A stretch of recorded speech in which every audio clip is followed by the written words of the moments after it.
Pwede bang masabi mo sa committee ito, ano ang rason bakit ka nakakulong?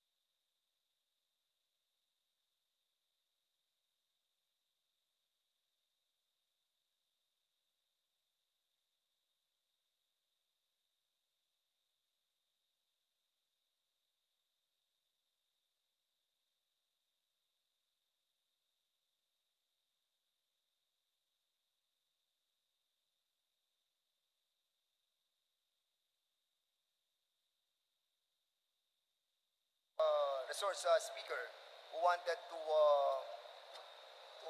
say something on this Quadcom, I think we have to take the administer the oath of this personality, Mr. Chairman. So can you please stand up, Mr. Jimmy Gaban, and Comsec, Mr. Chairman. Comsec, please administer the oath to Mr. Jimmy Guban. Do you swear to tell the truth and nothing but the truth in this congressional inquiry, so help you God? Thank you, Comsec. I believe the members have already been given a copy of the affidavit of Mr. Guban, and we will proceed with the questioning. Mr. Chair, before we ask some questions, can we allow him to deliver his, and explain about the, I think the affidavit that I have right now is not yet notarized. But it was, it has a signature of Mr. Jimmy Guban. But if I will check the whole 4 pages, hindi pa po siya notarized. So can we ask if we can swear on the truthfulness of these letters that you have sent to this Quadcom? Thank you, Mr. Chair, Your Honors. Magandang hapon po. Hindi po ako makapagpanotarize yan kasi nasa loob po ako ng Bureau of Correction. Pag notarize po, I have to be present. I'm sure si Madam is a lawyer. Kailangan po pag notaryo, present po ako na manunumpa. Yes, tama, Mr. Congressman Fernandez. Dito na lang sa harapan ng committee ito ay susumpaan mo ng iyong sinulat dito sa inyong affidavit na inyong pinirmahan ay ang katotohanan at pawang katotohanan lamang. Yes, Your Honor. Okay, maraming salamat, Mr. Guban. Now, siguro, let us proceed. Bago tayo magtanong tungkol sa kanyang affidavit, siguro, baka pwede bang malaman yung personal circumstances mo, kung sino ka, ano ang iyong trabaho, at bakit ka nakakulong? Maraming salamat po mga kagalang-galang na kongresista, the Honorable Chairman of this committee. Bago po sana ako mag-introduce, mas gusto ko po sanang basahin muna ang letter ko po sa inyo para mas malinaw kung ano po ang intention ko dito at kung tama po ang hinihiling ko sa inyo. Yan At bang, least pinas part, Your Honor. ang iyong babasahin ang buong kabuuan ng iyong affidavit? Your Honor, may request that my case be investigated of this Quadcom committee.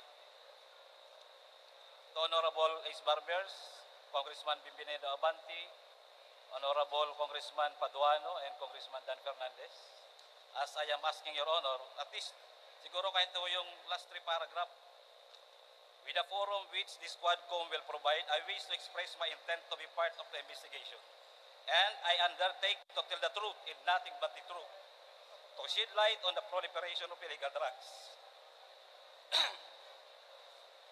Should you consider me as one of your resource person, may I respectfully request that I be given immunity from prosecution and placed within the jurisdiction of the House of Representatives or the Witness Protection Program, considering that my testimonies will cause serious and imminent danger to my life and are self-incriminatory.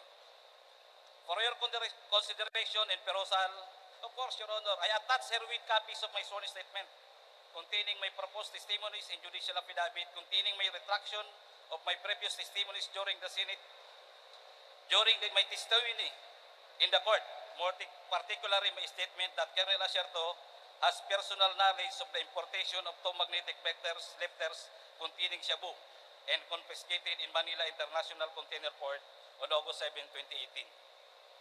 Your Honor, again, magandang hapon po. Sa hearing po namin sa Korte, RTC Branch 35 sa Manila, binago ko na po yung statement ko doon. Na ngayon ko din po may lalabas kung bakit ko tinuro si Colonel Asierto para mag-disguise ako. Pero mas mabuti po na ikwento ko ng sunod-sunod para po malaman ng ating mga kalanggalang na kongresista at mga namumuno po sa bawat committee. Dahil ako po ay ngayon pong August 7 is my 6 years nung mahuli po yung magnetic lifter sa custom. September, I think, kung di po ako nagkakamali, was my 6 years when I was cited in contempt in the Senate.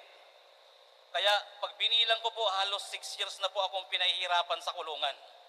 Hindi ko po mailabas ng todo ang aking hinaing. Dahil sa Senado pa lang, pagkahuli namin ng magnetic lifter sa customs, pagdating ko sa Senado, tinutukan na ako ni Poncio Pilato. Yan po ang totoo. Nahuli po namin ang magnetic lifter with shabu sa Manila Container Port together with PDEA.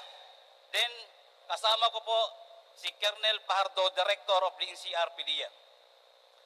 Kasama po rin po namin si Colonel Asierto.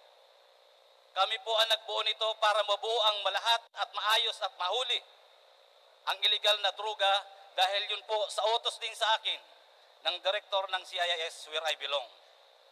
Ako nga po pala si Jimmy Guban, Intelligence Officer ng Bureau of Customs before. Then I was also designated as the Chief OIC of the CIS Port of Manila. Ako ngayon ay si PDL Jimmy Guban with prison number 8223 P5046. Masama po pala manghuli ng illegal na droga sa loob ng Bureau of Customs. Sumunod lang po ako sa utos ng pamunuan dahil noon po ay katatapos lang natanggalin ang pinuno ng Bureau of Customs. Pinalitan na galing sa PDEA na ang pangalan ay si Commissioner Isidro Lapiña. During that time, Your Honor, operatiba na po ako. Organic po akong operatiba ng Customs Intelligence and Investigation Service. That is 17 years. Marami pong inuutos sa akin, marami pong reports na nare-receive namin na still nando doon ang mga tao ng first family at pati sila ay nag-i-impluensya. During their first few months, Your Honor, malami na pong nawawalang containers. Sa Port of Manila, sa Taguluan, MICP, missing. Even in our intelligence report, we received already about 7 to 10 containers loaded with shabu. Isa ho itong magnetic lifter na isiswing nila na hinabol namin, inayos ko because I was then chief. May access na ho ako sa E2M. Nakuha po namin positibo, nag-joint press release ang BOC Commissioner at DG ng PDEA sa loob ng Bureau of Customs. It was a good accomplishment. Your Honors, pagdating ho sa Blue Ribbon Committee, nagbago. The night before the Senate Blue Ribbon Committee, may tumawag sa akin, hindi ko kilala, nag-ring ang cellphone. Another ring, may kasunod na text, nagpakilalang si Dis Mangawang. Dis Mangawang is our collector, deputy collector during that time sa Port of Manila. Nagpakilala siya kaya sinagot ko, pero hindi ho kami yan magkaibigan as an employee of the Bureau. Sinabi niya na tumatawag sa iyo si Paring Bini. Kausapin mo. Si Paring Bini. I am referring to Mr. Bini Antiporda. Kausapin mo kung ano pa magagawa sa kargamento. Sinagot ko kagad siya. Madam, sorry. Trabaho, huli na yan. Accomplishment yan. Your Honors, pagdating po sa Senado, sa Blue Ribbon Committee, nag-hearing, after the hearing, sinight kagad ako, I was cited in contempt. Dinala ho kagad ako doon sa kwarto. Gusto ko hong magpahinga. Tiningnan ko kung anong pwede kong magawa. Dahil mali pala ang magtrabaho ng tama. May sumunod po sa akin na kumatok. Sabi ko siguro ko may tutulong sa akin. Nagpakilalang, tiga Blue Ribbon to. Buksan mo pinto, babae. Sana po makuha natin ang CCTV. Nakita ko po, staff ng Blue Ribbon. May sumunod po sa kanyang pumasok, diretso sa kwarto ko. Tuloy-tuloy po akong dinuduro. Jimmy, pag binanggit mo ang pangalan na to, pag binanggit mo to, mamamatay ka. Lalo na kung makarating ka sa Pasay City Jail. Di tatagal ang buhay mo. The worst, Your Honor, sinabay niya pa pati anak ko. Alam namin kung nasaan yung anak mo sa Makati. Madali kidnapin yan. Your Honors, alam niyo po ba kung sino yung mga tao na ayaw niyang ipabanggit? Na halos doon pa lang gusto na ako sipain, bugbugin. Si Pulong, si Mans, si Michael Yang, at ang sabi niya pa, mga kaibigan niya ni Bini, Antiporda, magkakasama yan, hindi mo ba iisang pamilya yan? Palagi yan sa Malacanang. Official pa yan ng National Press Club. Si Michael Yang, doon ko lang din nga po nalaman. Your Honors, halos hindi ko humatansya na ang intelligence report namin ay doon palang validated na may mga trabaho si Michael Yang at ang kanyang kaibigan ng illegal na droga. Halos, sabi ko, Diyos ko, akala ko trabaho lang to. Your Honor, doon pa ako nag-isip. Nag-isip, nanalangin, at sinabi ko sa sarili ko, para safety ako. At alam kong kaibigan ko naman si Colonel Asierto at malapit sa intelligence report namin, siya na lang ang dinisguise kong importer ng magnetic lifter loaded with shabu. Your Honor, before the time nung ma-apprehend namin yung container, may kasama akong si Hernan Abarrio. By the way, Your Honor, ang may-ari niya na Bicaba Trading, ang consignee na yan, ang may-ari ay tiga Calapan, Oriental, Mindoro. Meron akong kasama na tiga Oriental, Mindoro. Magkasabay, nalaman ko kagad kung sino si Mr. Bicaba Trading, Bidasto Cabral Barakil. Dahil si Hernan Abarrio ay tiga roon, na-check niya kagad kung sino si Bidasto Cabral Barakil. Ang pamilya ay nandun lang ang pamilya ni Hernan ay tiga roon sa Calapan City. Si Mr. Barakil ay nagtatrabaho lang bilang traffic enforcer sa Calapan City. Bago ko yung binigay sa PDEA. Inalam at kinausap ni Agent Hernan Abarrio. Umuwi, kinausap, tinawag. Pare, paki-confirm mo na lang kung meron parating or what. Alam niyo, yung tatlong tao, normal na normal. Parang walang nangyayari sa kanila. At yung isang inchik, 2 or 3, sabi sa akin, pare, yung inchik nga, hindi takot eh. Sabi ko, bakit? Sabi niya, Michael Yang yan eh. Michael Yang yan, advance. Pulong. Kami hingi na lang ng tulong sa inyo, tulong yan. Wala pong kakwenta. Parang hindi po na, parang normal na normal lang. na yung importation ay kay Mr. Bidas, ang consignee ay Bigkaba Trading. Your Honor, yun pong tatlong yun, nakuha po yun ng PIDEA. Invited by the PIDEA or arrested. It was only presented once sa Senate. Umamin sa Senate na kanya yung kargamento gamit. Pinakiusapan siya ni Mr. Ponichin. I'm sorry, Your Honor, wala pa akong copy. Nagaling po talaga ako sa Bucor. Nandoon po yan, nababasa po yan natin, mababasa at mababasa natin yan. And I can bring that document here. Napakalinaw ng tanong ng chairman ng Magic Blue Ribbon Committee, ng Senate Blue Ribbon Committee. Your Honor, inamin, may ebidensya, yung tatlo lang muna. Bakit nila winala hanggang ngayon? 6 na taon po ako nagsasuffer sa kulungan. Ang tokha nga, double barrel, kunti lang na droga, kulong kaagad, patay kaagad. Nasaan itong tatlo? Si Mr. Vidasto Cabral Barakil,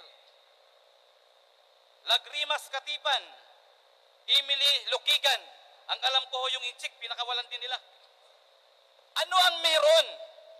At bakit po ako ang dinidikdik hanggang sa Bucor? Nakarating ako na nanghuli lang po ako ng illegal na droga. Wala hong nawala kahit katiting. Inorderan po ng judge na sunugin, sinunog. Nandoon po ang testimonya ng mga PIDEA. Kasama kong PIDEA sa aking opisina sa Bureau of Customs. Kami po ang nanghuli.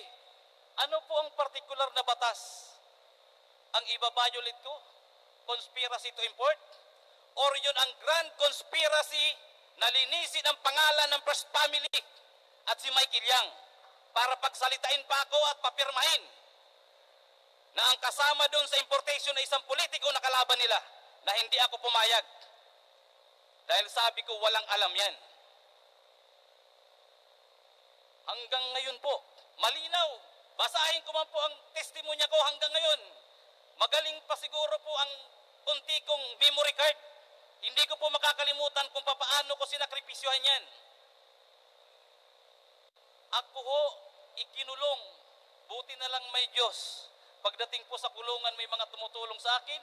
May mga lumalapit ho. Natistigo kung sino si Michael Yang, paano nasunog ang Bureau of Customs, paano pinatay ang empleyado ng mga taga-customs. Bakit ang daming releases during the time ng mga containers na nawawala hanggang ngayon hindi iniimbestigahan? Napakasakit po mga kalagalang-galang na kongresista at sa iba pong mga resource speaker dito. Andito po ako, I am seeking for truth and justice. Nothing less, nothing more. Thank you, Your Honor. Meron pa, pero mamaya naman, baka tumas ko. Pipi ko. Salamat, Mr. Guban.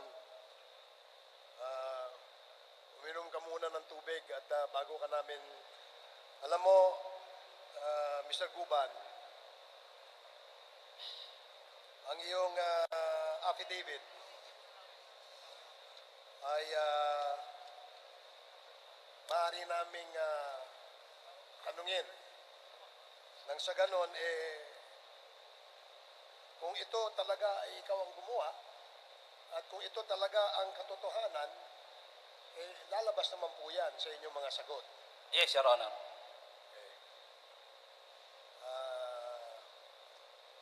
Pwede bang malaman na, Jimmy, kung ano ang posisyon mo sa Bureau of Customs? Ako po ay isang Intelligence Officer 1, as yun po yung item ko. But during the time, I was designated as the OIC Chief of the CIS, Customs Intelligence and Investigation Service, Port of Manila. Ilang taon kang operatiba sa intelligence sa Bureau of Customs? I was with the Bureau, Your Honor, for 17 years. Hindi po ako umaalis as intelligence operator, intelligence operative. Pwede bang masabi mo sa committee ito, ano ang rason bakit ka nakakulong? Your Honor, ang ganda ng intensyon ko po dahil sa utos galing sa taas ng bagong administrasyon ng Bureau of Customs hinuli lang po namin ang magnetic lifter na may lawang shabu. At yun ngayon ang ikinaso sa akin, conspiracy to import ng illegal na droga. At ako po ay dinalhan or nagpresenta sila ng halos 40 o 43 witnesses, kaya 4 na taon po ang proseso namin sa korte. Then kasama po yung TSN, 4 na taon po akong nagsuffer ng kulong habang nag-hearing sa Manila Regional Trial Court. Pwede bang malaman kung ikaw ang gumawa nitong affidavit na ito? At kung ito ba ay iyong pirma? Pwede bang paki-confirm mo? Yes, Your Honor. With the assistance, meron ako. Yes, Your Honor. Basahin mo muna, Mr. Jimmy Guban. Let it be known that by the members of this committee that what you have right now is the actual statement that you were mentioning a while ago. Baka tingnan mo mabuti. Thank you, Mr. Chair. Your Honor, nahalos nasabi ko na to, pero if necessary na babasahin ko po para po sa kaliwanagan. Siguro tatanungin ka namin doon sa mga sinulat mo para makita natin kung ikaw ba talaga ang gumawa at ikaw ay nagsasabi ng katotohanan. Yes, Your Honor. With the help of my lawyer, gawa po namin to. Kaya lang po, sabi ko nga, nagkikwento ako, nasa loob po ako ng National Bilibid Prison. Hindi po fresh ang mind ko, pero halos ito na rin po yun. If I may, Your Honor, if I may proceed to read. Sige, make it very short, Jimmy. Pwede mo ba number 3 na? Number 2. In the early part of 2017, during my meeting with a certain alias Henry, a Chinese national known importing of various goods in Bureau of Customs, he introduced to me Councilor Nelo Abellira, known as Small Boy. In the said meeting, Small told me that he is the business partner and trusted man of Michael Yang, Pulong Duterte, the son of then President Rodrigo Duterte, and Attorney Mans Carpio, the husband of then Davao City Mayor Sara Duterte.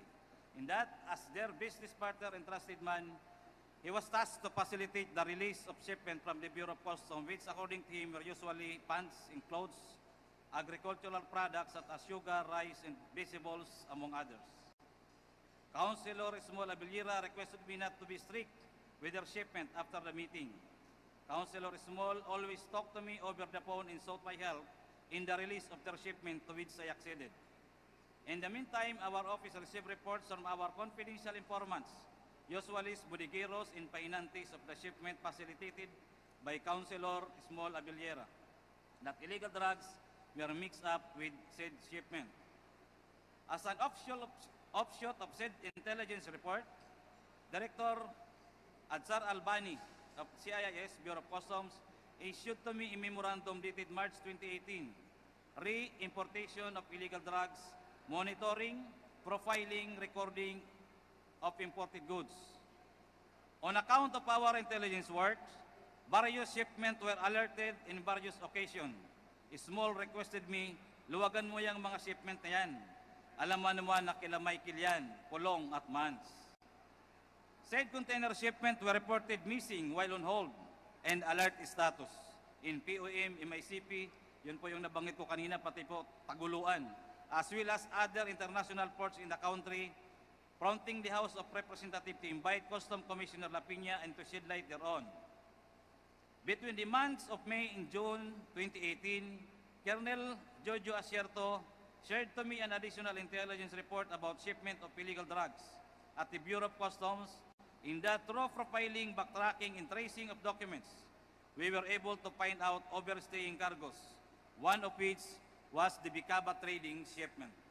Upon discovery thereof, I instructed my staff to verify if an importer consigning name Bicaba Trading is duly accredited with the Bureau of Customs Accreditation and Monitoring Office. After verification of Bureau of Customs Accreditation and Monitoring Office, it was found out that Bicaba Trading was not an accredited importer or consignee, by the Bureau of Customs. Based on the information gathered by our office, Bicada Trading is owned by certain Vidasto Cabral Baraquel Jr., his live-in partner Maria Lagrimas Katipan, who are business dummies of businessman importer Pony Chen, and his former wife Emily Lakigan, who are resident of Calapan, Mindoro. I ordered my subordinate Aito Fernan A. Abarrio to proceed to Calapan, Mindoro and validate said information. While in Mindoro, Aito Abarrio was able to meet Vidasto Cabral Baraquel Jr., Maria Lagrimas Katipan, Pony Chen, and Emily Lakigan. During said meeting, Abarrio called me and asked me to talk to them by phone. During our conversation, Pony Chen asked me to help release said shipment and said vernacular, "Wag ikaw matapot kasi sila man Scarpio, Pulong Duterte at Mike Kilyang ang may-ari ng shipment." When it became certain that the shipment of Bicaba Trading was located in the MICP, I reported to General Quinto this fact so that he should request Commissioner Lapina for the issuance of hold in alert order.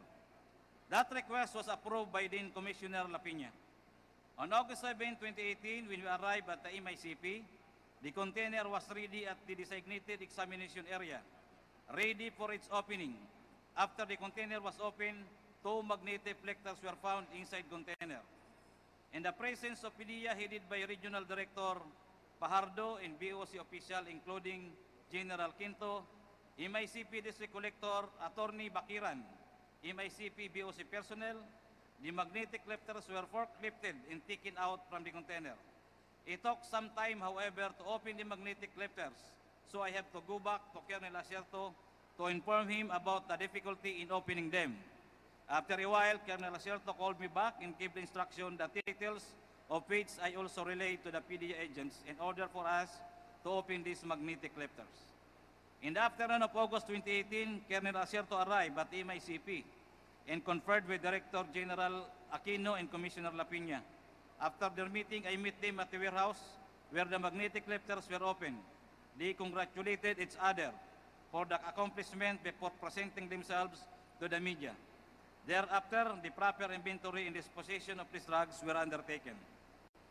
During the Committee on Accountability of Public Officers and Investigation, Blue Ribbon, hearing on PS Resolution Number 425 to conduct an inquiry in aid of legislation into the 6.4 billion worth of shabu shipment from China on the possible malfeasance, misfeasance, and non-feasance of Bureau of Customs officials. Employees, Senator Richard Gordon, PS Resolution Number 843, directing the appropriate Senate Committee to conduct an inquiry in aid of legislation into the alleged shipment of 6.8 billion worth of shabu smuggled into the country and the possible lack of coordination among the Bureau of Customs, the Philippine Drug Enforcement Agency, and the Philippine National Police by Senator Emmanuel D. Pacquiao in PS Resolution Number 849 to conduct an investigation in aid of legislation on how a shabu shipment worth 6.8 billion managed to enter the country through the Manila International Container Port and is slipped through the inspection of Bureau of Customs by Senator Trillanes, Sontiveros, Drilon, Aquino, and De Lima on September 11, 2018, in which I was invited as a resource person. I was cited in contempt, notwithstanding the fact that I truthfully answered the questions propounded on me by Senator Gordon, then chairman of Blue Ribbon Committee. While I was detained at the Senate, immediate personnel who introduced himself as Paul Gutierrez, who worked as staff of Bini Antiporda, accompanied by a Blue Ribbon Committee staff, came to my room at the Senate while I was detained and threatened me. Huwag mong banggitin ang mga pangalan nila Pulong, Yang at Mans. Alam namin kung saan nakatira ang pamilya mo. Alam din namin na nasa Makati ang anak mong lalaki. After a couple of days, Senator Gordon talked to me in an executive session and advised me to tell the whole truth during the hearing. Otherwise, I will continue to languish in the Senate for a long time. Acceding to his advice, I told him all that I know about the illegal drugs being imported to the country through the Bureau of Customs. However, due to the threats of Paul Gutierrez, I never confided to him that Mans Carpio are involved in illegal drugs importation at various ports of the Bureau of Customs, more particularly the illegal drugs found in seized at MICP. The night before the Senate hearing, my cell phone rang for 3 times but I intentionally failed to answer said calls. After several calls, which I again did not pick up, I received a text message introducing herself as Miss Mangawang of the Bureau of Customs. When my cell phone rang again, I answered the call and the one who called was Miss Mangawang and she asked about the Bicaba trading shipment. She asked me anong magagawa dyan sa shipment na yan. Kinaparing Bini Antipor na yan. I replied her, wala na akong magagawa, huli na yan. For fear that my son and other members of my family will be killed, including myself, I testified during the hearing on October 30, 2018, and instead of appointing naming Pulong Duterte, Manskype, Carpio, and Michael Yang as the owners of the shipment, based on the intelligence reports we gathered, I pointed to Colonel Acerto as the one who has knowledge that the shipment consigned to Bicaba Trading contains illegal drugs. I recanted my said statement against Acerto through my judicial affidavit, which I executed and submitted during the criminal case number R-MNL-19-03-472CR for violation of Article 2, Section 4 in relation to 28 and 31 of Republic Act number 9165, of which I was convicted and adjudged guilty as charged and was sentenced to suffer the penalty of life imprisonment and to pay a fine of 500,000 pesos. After promulgation of the decision in the aforesaid case, I filed a notice of appeal with the Court of Appeals which is docketed as CA-GR CRHC-19146. That's all, Your Honor. Okay, salamat.